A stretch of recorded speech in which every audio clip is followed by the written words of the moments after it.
Abra comigo, por gentileza, o livro de Atos dos Apóstolos, no capítulo 6, a partir do verso 1. Atos dos Apóstolos, capítulo 6, a partir do verso 1. Muito obrigado, minha irmã. Nós falaremos um pouquinho acerca da primazia da palavra na igreja.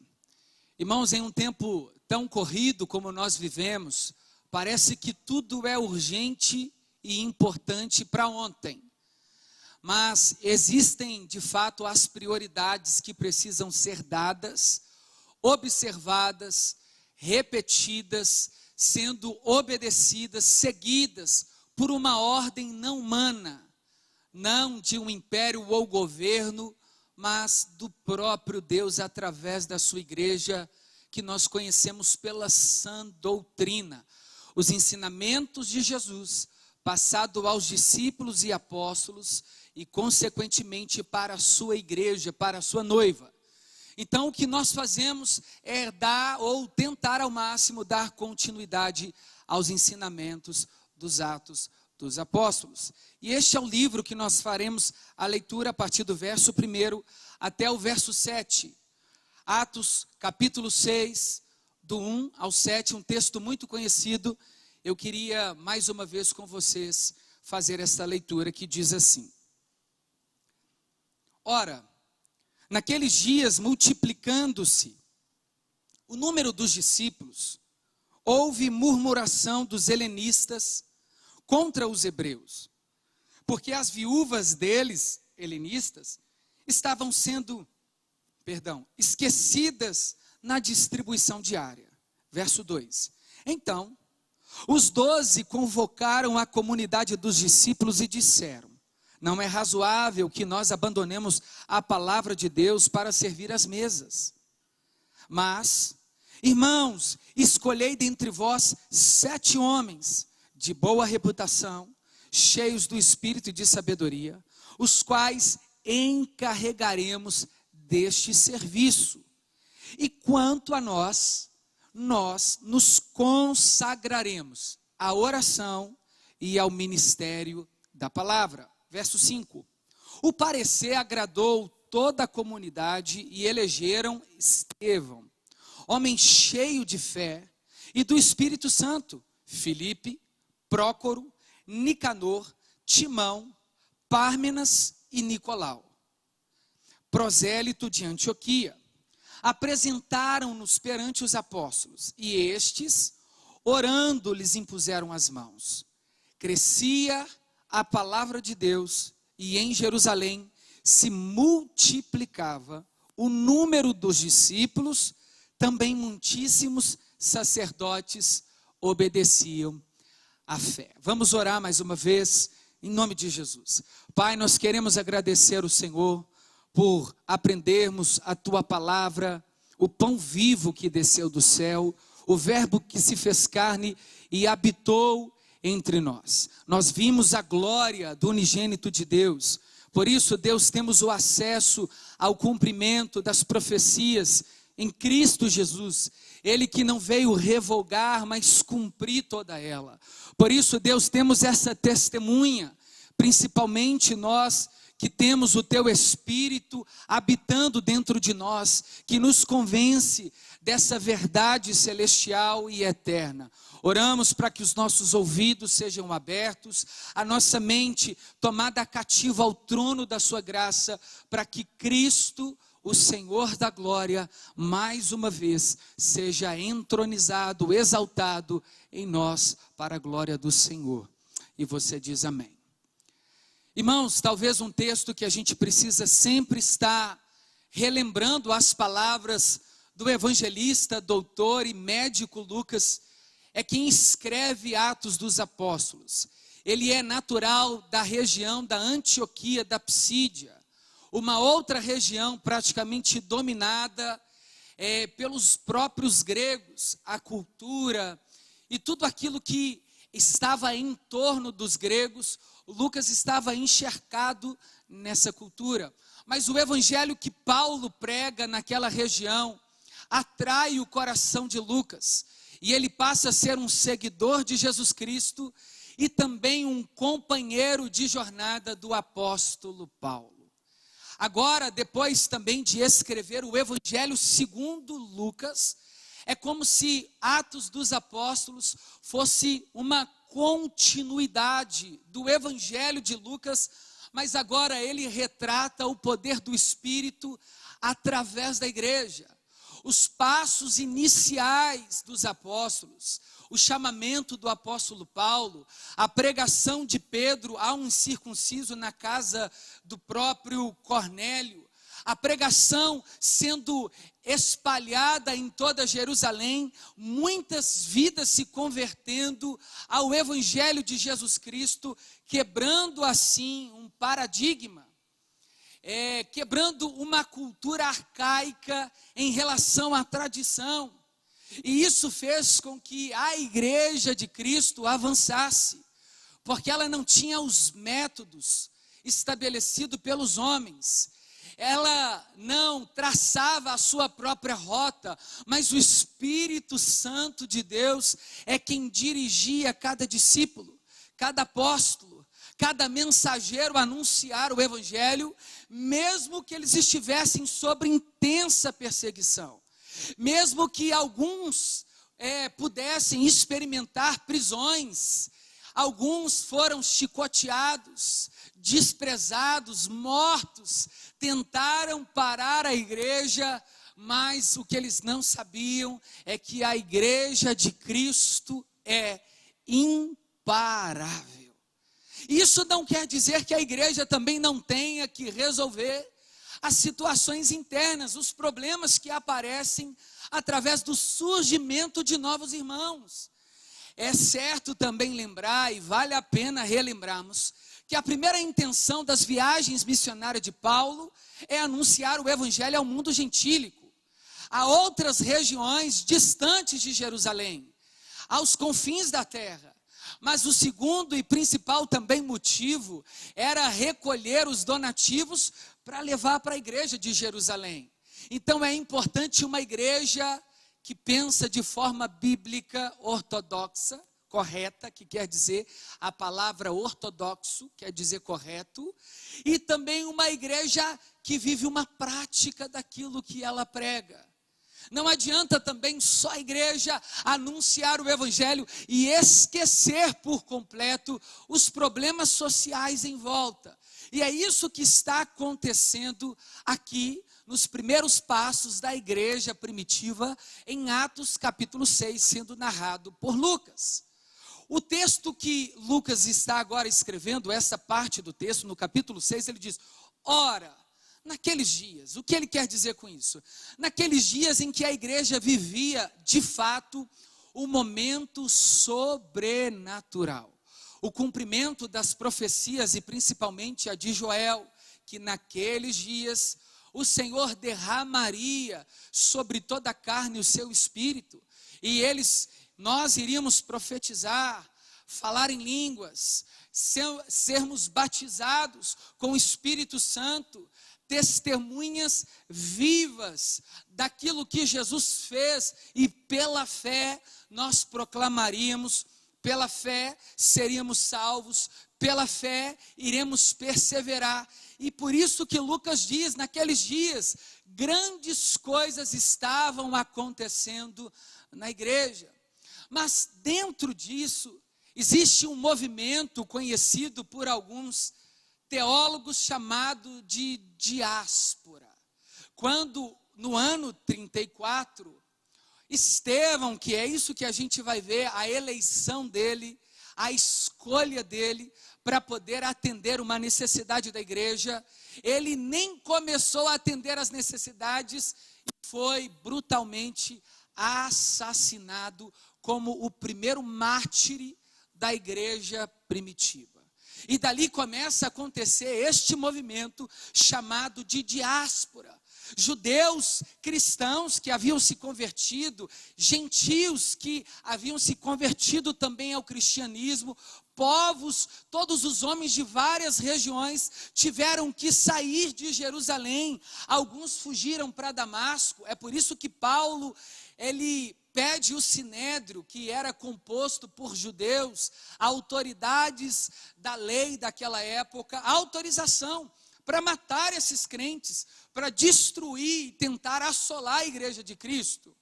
Eles fogem, e ali esses irmãos, longe da sua terra natal, eles criam as suas famílias e acabam absorvendo a cultura local da época. Por isso, alguns judeus são chamados de judeus helênicos, porque eles não são naturais, ou seja, eles não falavam o aramaico e muito menos o hebraico.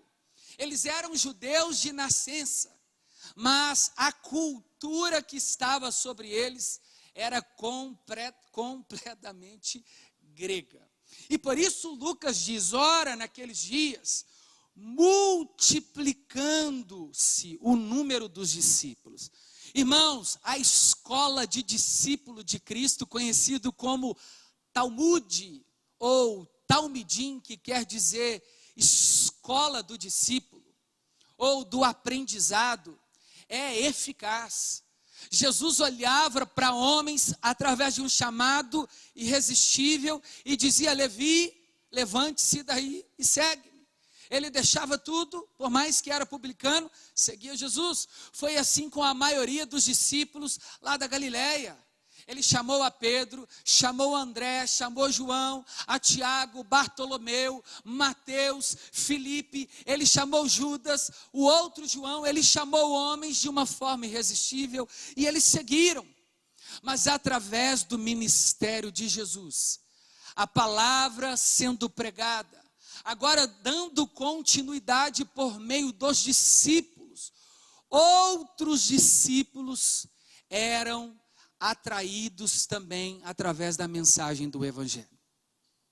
A única forma do pecador conhecer a Jesus é ouvindo a palavra da fé, a palavra que salva, a palavra que transforma, a palavra viva, o Evangelho que diz respeito à soberania de Deus, o controle de todas as coisas, a sua bondade, a queda do homem, a própria redenção oferecida por Deus em dar o seu Filho por nós, em nos justificar e ainda prometer uma gloriosa vinda, aonde Ele voltará para buscar a sua igreja. O Evangelho é uma boa notícia, porque quando lemos as histórias bíblicas desde a queda, o homem está completamente debaixo da sua própria depravação, dominado pelo pecado. E por isso o Evangelho chega aos ouvidos de homens e eles mesmos se rendem por meio da ação salvífica do Espírito Santo, se tornam os discípulos seguintes de Jesus Cristo, dando os passos juntamente com os outros discípulos, os primeiros que Cristo escolheu. É por isso que a igreja de Cristo cresce, mas a gente também não pode se enganar com os números, porque isso também não quer dizer nada. Mas uma qualidade de um verdadeiro cristão, você conhece pelo seu viver diário, pelo seu comportamento, por um coração regenerado, se ele abandona o pecado, se ele perdoa, se ele é alguém piedoso, se ele teme ao Senhor, se ele ama ler as Escrituras, se ele está em comunidade, se ele encoraja. E Lucas continua dizendo, e o número dos discípulos cresciam. Mas olha só o que começa a acontecer com o crescimento da igreja.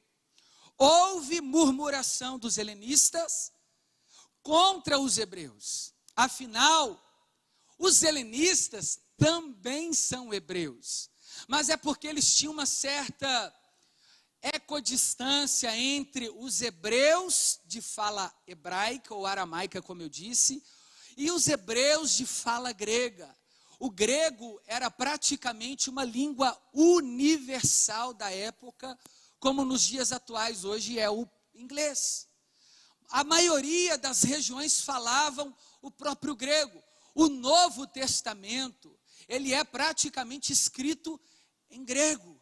É por isso que esses judeus, hebreus, nacionalistas, puros, eles tinham uma certa distância, um preconceito, por eles terem se aculturado, miscigenado. É o mineiro que vai lá para a Bahia e volta falando, oxe. É o baiano que vem para Minas e começa a falar, uai. Isso é parte da cultura. Mas quem é mineiro pensa assim, ele até falou uai, mas ele não é mineirinho não. Ele está misturando pão de queijo com cuscuz. Mas não era bem isso que estava acontecendo em Atos. Na verdade, existia aí um certo capricho, uma distância cultural. E isso fez com que esses hebreus de fala helênica percebessem que eles estavam sendo prejudicados. Porque em Atos capítulo 4, meu irmão e minha irmã, a igreja de Cristo crescia. E também a piedade era muito visível em uma marca da igreja primitiva. Nós conhecemos Atos capítulo 4, onde todos havia um único sentimento, espírito e coração. Eles lançavam as suas propriedades vendidas aos pés dos apóstolos. Eles compartilhavam tudo e os próprios repartiam entre todos. Isso aí é um preceito do Antigo Testamento. Quando Deus deu as leis através de Moisés, ele disse a Moisés, cuide das viúvas, cuide dos órfãos, dos estrangeiros, daqueles que virão comer e que são de outras terras. Atendam às suas necessidades.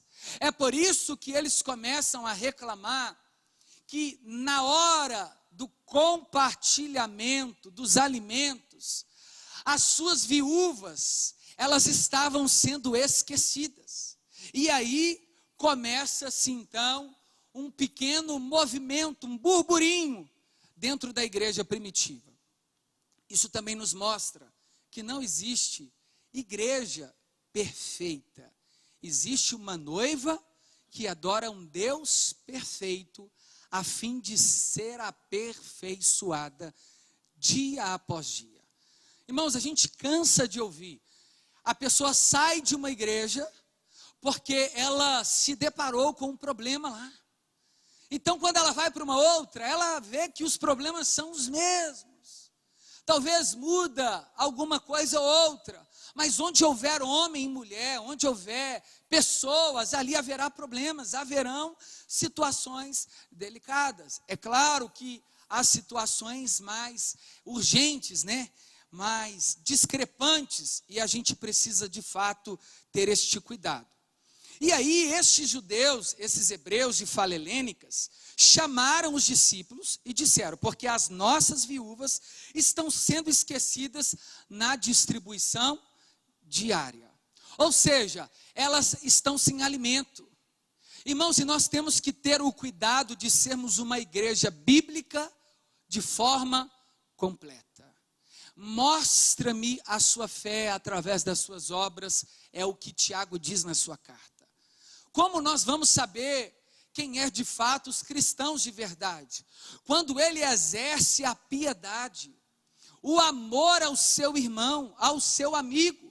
Nisso consiste o amor, em que nós damos a nossa própria vida ao nosso irmão, porque Cristo assim o fez por nós.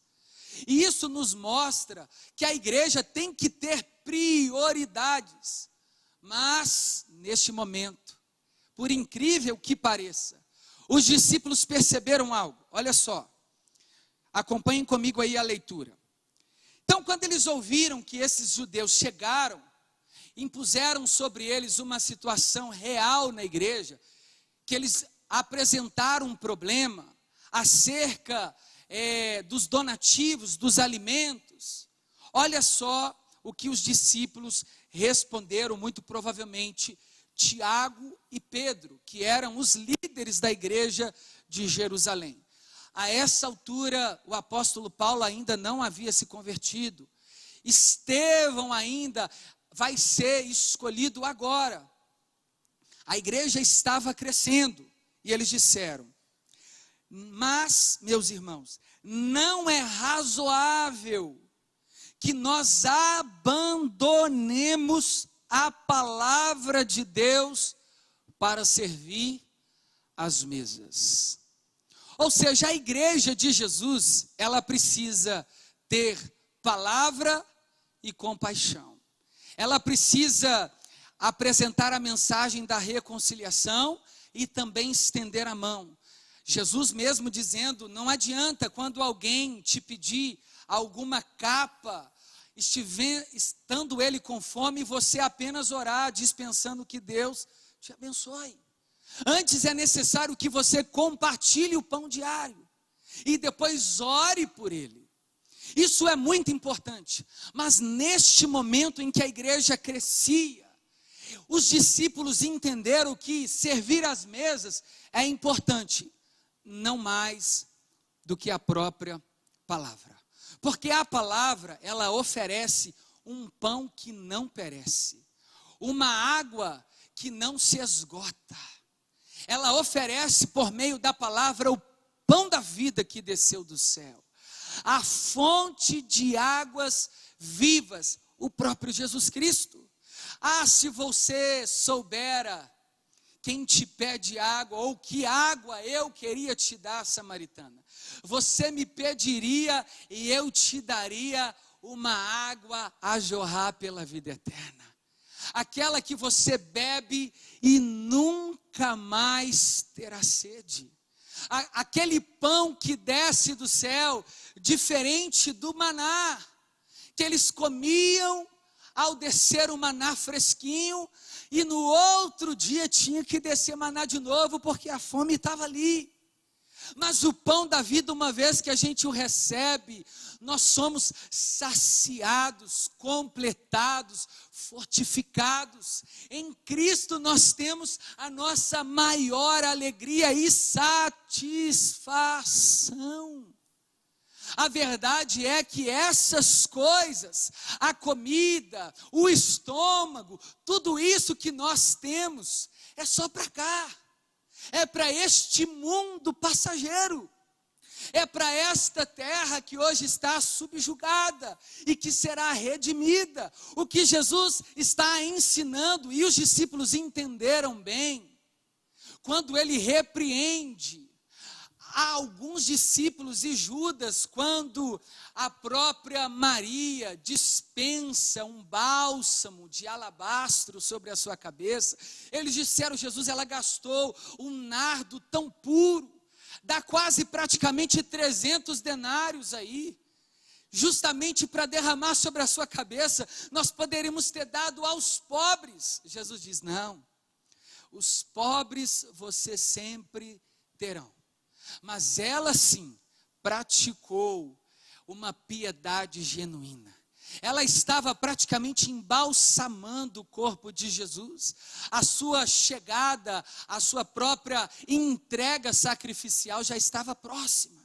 Então o que Jesus quer nos ensinar, e a igreja de Atos, é que a palavra é mais importante que o pão. E a gente não pode trocar as prioridades. Eu não estou dizendo, e muito menos a igreja de Atos está dizendo, não se preocupe, pelo contrário.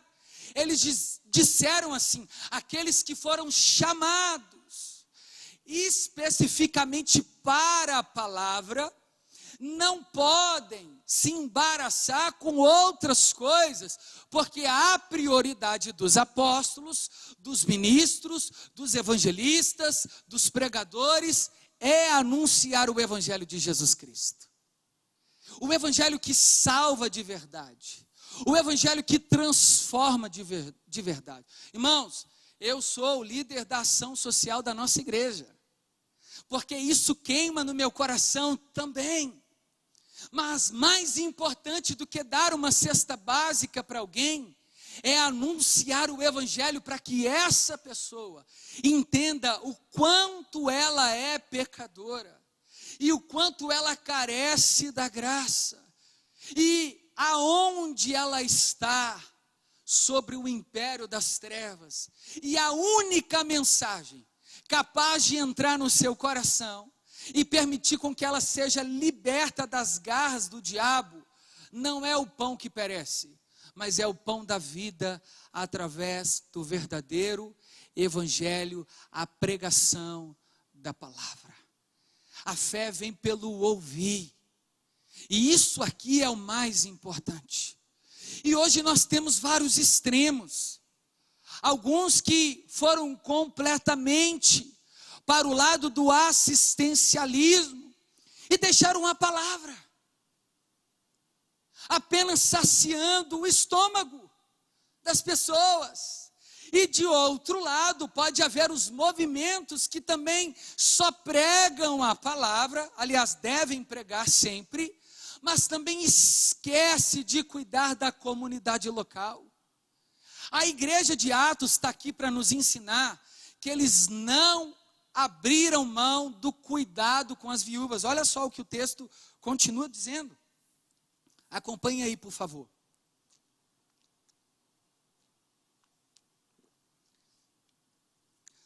Não é razoável que abandonemos o ministério da palavra de Deus para servir as mesmas, porque a palavra é primazia. A palavra é soberana. A palavra é poderosa. A palavra é fiel. Por isso, irmãos, por onde o Senhor tem me permitido ir e passar, eu tenho tentado proclamar isso, porque eu ouço isso pela fé dos discípulos e de Jesus. Um culto abençoado é um culto onde a palavra é priorizada, onde uma liturgia do culto tem a palavra como primazia, onde o pregador expõe as escrituras sem ferir, sem torcer, sem remendar, sem tirar, sem colocar, apenas pregando as escrituras. É por isso que os discípulos disseram: nós temos que cuidar da mensagem em anunciá-la de forma fiel. Nós precisamos proclamar, nós precisamos apresentar o Cristo ressurreto, aquele que morreu segundo as Escrituras, mas que também ressuscitou segundo as Escrituras e que voltará segundo as Escrituras para nos buscar. Por isso a palavra diz: arrependei-vos e crede no Evangelho. Mas como eles crerão se não há quem pregue? E como eles pregarão se não forem enviados? Quão formoso são os pés daqueles que anunciam as boas novas, o Evangelho de Jesus, o Evangelho de Deus conforme a sua graça, o Evangelho do reino, o Evangelho da salvação. Isso é o mais importante, igreja. E porque o Evangelho chega, os corações são constrangidos a compartilhar. Uma igreja piedosa provavelmente é porque ela entendeu a mensagem genuinamente verdadeira. Porque como eles conseguiam compartilhar tudo, se não fosse por meio da pregação e dos ensinamentos de Jesus? É só através do Evangelho que aquele coração miserável, que aquele coração impuro, avarento, é capaz de compartilhar. Só o Evangelho pode esmiuçar aquele coração petrificado e fazer com que ele divida, reparta, ajude.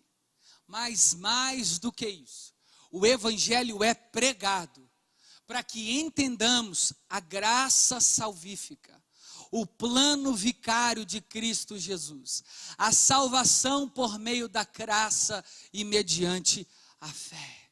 Jesus é o motivo, ele é o centro da pregação e deve ser para sempre. É por isso que eles disseram assim: mas, aos quais eles disseram: mas meus irmãos, escolhei dentre vós homens de boa reputação, cheio do Espírito e de sabedoria. para que houvesse uma equidade, um governo, para que todo mundo pudesse ser alimentado, principalmente as viúvas, eles escolheram homens entre eles. Homens que estavam também caminhando na disciplina e na sã doutrina. Porque não é porque as ações sociais acontecem dentro da igreja que ela não tenha critérios. Até para as pessoas se voluntariarem a participar das ações de uma igreja, ela precisa sondar-se a si mesma para saber se ela é uma pessoa de boa reputação, cheia do Espírito Santo e de sabedoria. Porque não adianta só boas intenções, é necessário servir sendo um novo nascido, regenerado, porque nós não podemos dar nada daquilo que já antes não possuímos. É necessário o Espírito Santo para nos conduzir, para nos fazer capaz de suportar algumas afrontas, algumas palavras duras, ou você acha que não tem?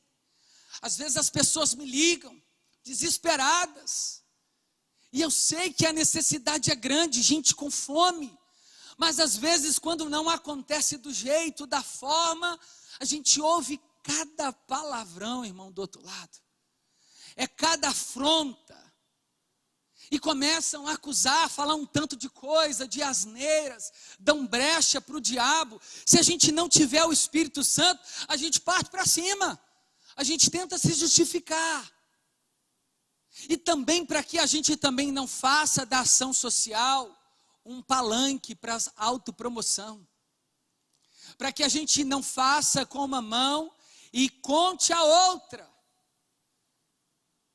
para que a gente tome cuidado em guardar o nosso coração, fazer para a glória do nome de Jesus. E por isso também é necessário sabedoria, porque há momentos, como Salomão ouviu das duas mulheres que estavam brigando pelos filhos, porque um filho de uma delas havia morrido, e ela foi diante do rei, expôs para ele a situação como se o filho dela que morreu, na verdade fosse agora o que está vivo. Ele falou, então vamos fazer o seguinte, vamos partir o menino em dois. Aí ela concordou, aí Salomão falou assim, então pode entregar, porque o filho é da outra, porque quem ama não divide uma vida. Sabedoria, e há momentos que a gente precisa, porque às vezes as intenções das pessoas são erradas, às vezes elas pegam uma cesta aqui, é claro que a gente não tem que ficar investigando ninguém, mas vai ali e troca por drogas, ou não está precisando, ou por outras coisas. É preciso sabedoria. A igreja de Cristo precisa ter ordem e decência sempre, tudo para a glória de Jesus, e saber porque também aquela pessoa está precisando também de uma cesta todo mês. É apenas uma dificuldade financeira, ou como Paulo disse lá em Tessalônica, as viúvas tagarelas não dê alimentos para ela. Imagina se a moda pega, irmãos. Em outras palavras, quem é fofoqueiro não come. Critérios. E aí a gente precisa entender o que vai corrigir essa falsa piedade, nos unir, nos dar sabedoria, nos fazer tudo para a glória de Deus, a palavra, o ensinamento das Escrituras, para que todos nós tenhamos o mesmo senso e compromisso e responsabilidade, somente por meio das Escrituras. É amar a palavra, escrevê-la, como diz o Senhor aos homens, na tábua do seu coração, para não pecar contra o Senhor, como Josué. Escreva. Lâmpada para os nossos pés e luz para os nossos caminhos, é a palavra de Deus. Uma palavra viva, fiel, digna de confiança e de aceitação, inspirada por Deus. A palavra é a revelação especial de Deus, onde ali encontramos o seu plano, a doutrina que precisamos guardar, viver e seguir e anunciar. A palavra é o que nos organiza enquanto igreja, o que pode, o que não pode, o que é melhor, o que não é bom, o certo, o errado, como louvar, como prestar culto, como viver para Deus. Tudo isso a gente encontra na palavra. E toda igreja que começa a descolar, se distanciar da palavra, ela tem uma tendência a cada vez mais fazer a vontade, a cada vez menos fazer a vontade do Senhor e a vontade de si própria. E olha só que interessante, depois disso ele diz, e todos os dias, pulei a página, aí eles disseram, 6, não abandonemos, homens cheios do Espírito Santo e sabedoria, os quais encarregaremos deste serviço. Irmãos, não tem como o pastor, o líder fazer tudo, por isso que Deus deu dons específicos para a igreja. Lá em 1 Coríntios capítulo 12, pessoas que foram chamados para servir as mesas através de ministério de socorro, de ajuda, de misericórdia, da fé e de tantas outras coisas. É por isso que você, ouvindo a palavra, precisa se despertar e se colocar à disposição de Jesus em serviço da sua igreja. Porque senão acumula o serviço, senão outros vão deixar de ser assistidos, porque não tem como sermos igrejas sozinhos. A igreja é o corpo, é a família, é a reunião dos santos e justificados e pecadores ao mesmo tempo, que leem publicamente as escrituras, diariamente, semanalmente, cantam hinos e louvores, que celebram dos sacramentos como ceia, batismo, que cantam, que dão testemunho, que edificam uns aos outros por meio dos dons, da exposição, do ensino, da exortação, dos prodígios, dos milagres, dos sinais e das maravilhas. Isso tudo só é possível através das Escrituras, para que a gente não passe da medida. Eles escolheram esses homens e disseram: a quanto a nós, nos consagraremos à oração e ao ministério da palavra mais uma vez.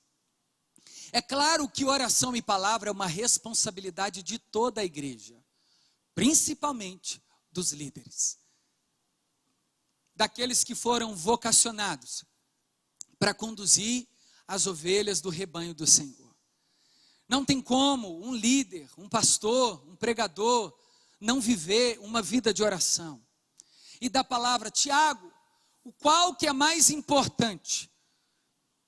A oração ou a palavra? Perguntaram para um teólogo e ele respondeu dizendo: o que é mais importante no avião?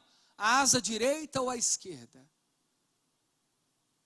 É importante oração e palavra, uma coisa diz respeito à outra. Quem lê, ora. Quem ora tem vontade de ler. Quem lê, aprende.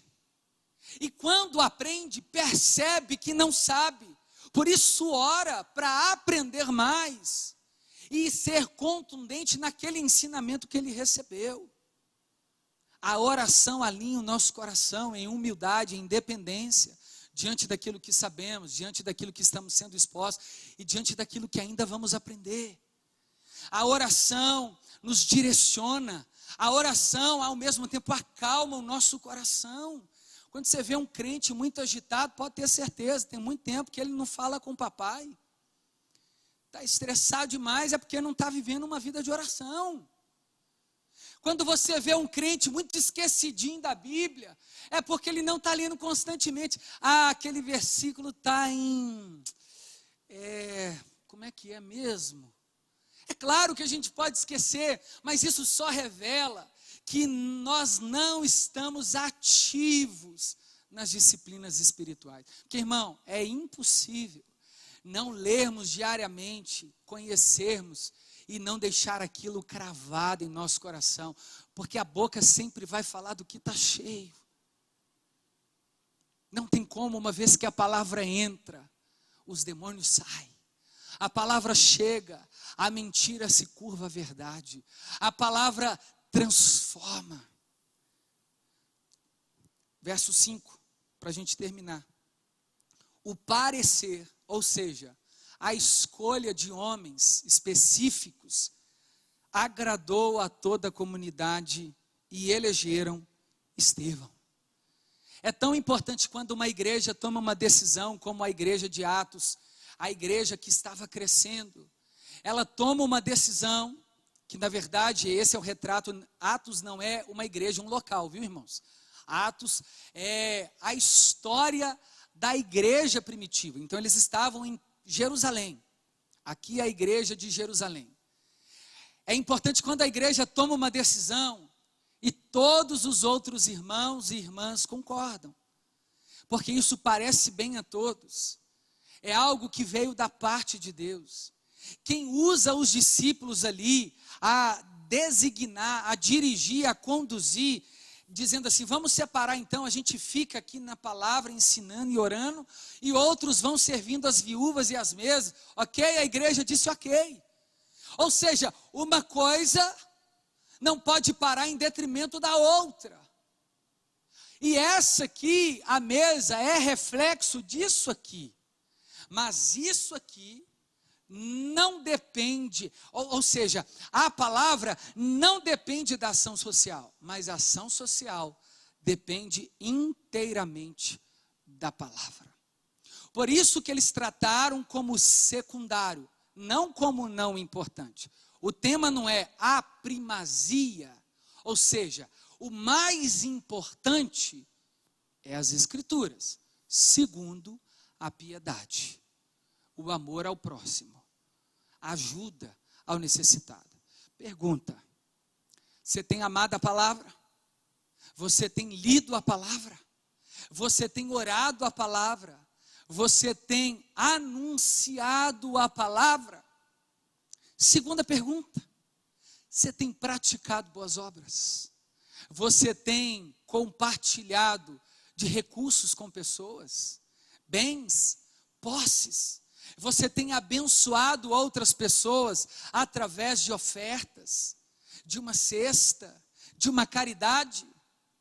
Irmão, se você não tiver nem em uma coisa e nem na outra, você está correndo um risco sério de estar se apostatando na sua fé, se esfriando, longe do plano que Deus tem para você por meio da sua igreja. Amém? Eu falo isso para nossa admoestação e correção, para que nos atentemos à importância central, palavra de Deus. Esta é a sempre viva palavra de Deus. Eu amo as Escrituras, eu amo a palavra, eu amo os ensinamentos, e porque eu amo, eu pratico as boas obras. Todos se agradaram, e aí então eles elegeram Estevão, homem cheio do Espírito Santo, Filipe, Prócoro, Nicanor, Timão, Pármenas e Nicolau, prosélito de Antioquia. Os 7 homens escolhidos para o serviço da mesa, eles eram praticamente também helênicos. Eles pertenciam já à cultura helênica. Foram escolhidos. Mas sabe o que mais me chama a atenção desse texto? Que é para nossa reflexão neste momento. Depois que eles escolheram, eles disseram assim: apresentamo-nos perante os apóstolos, e estes, orando, lhes impuseram as mãos. Verso 7. A igreja não pode fazer nada sem oração e sem a direção da liderança. É importante estarmos dentro do centro da vontade de Deus. É importante o respaldo da liderança. Então quero te encorajar, irmão, talvez você esteja fazendo alguma ação social sozinho, e talvez a sua igreja nem sabe. Sim, a sua intenção é boa, mas não é ortodoxa, não é correta. A liderança precisa participar, ela precisa te respaldar, te abençoar, não como se você dependesse de homens, você depende de Deus. Mas como eu disse, a igreja não é uma igreja sozinha. Aqui estão princípios importantíssimos. Não, eu quero caminhar sozinho. Não, eu quero fazer do meu jeito. Não, irmão, não é assim. Já existe um jeito. E o jeito é de Deus. A forma é de Deus. Como que a gente vai saber? Através da palavra de Deus. Eu termino, pode ficar de pé no seu lugar. E crescia a palavra de Deus em Jerusalém, e multiplicava-se o número de discípulos. Também muitíssimos sacerdotes obedeciam à fé. Entende? Aumentou o número de discípulos por causa da pregação, por causa da exposição. Certo é que esses agora iriam ajudar a suportar o fardo. E o interessante é que os sacerdotes judeus se converteram, não através das mesas, mas do ouvir a palavra de Deus. Priorize as escrituras, medite nela dia e noite, ame a palavra, e você salvará a si mesmo e a outros também. Vamos orar e cantar mais uma canção ao Senhor Jesus. Pai, nós te agradecemos. Obrigado por sua palavra, a sua palavra que nos ajuda. Oramos para que cada coração seja atraído por ela nessa tarde, para a glória do nome santo de Jesus.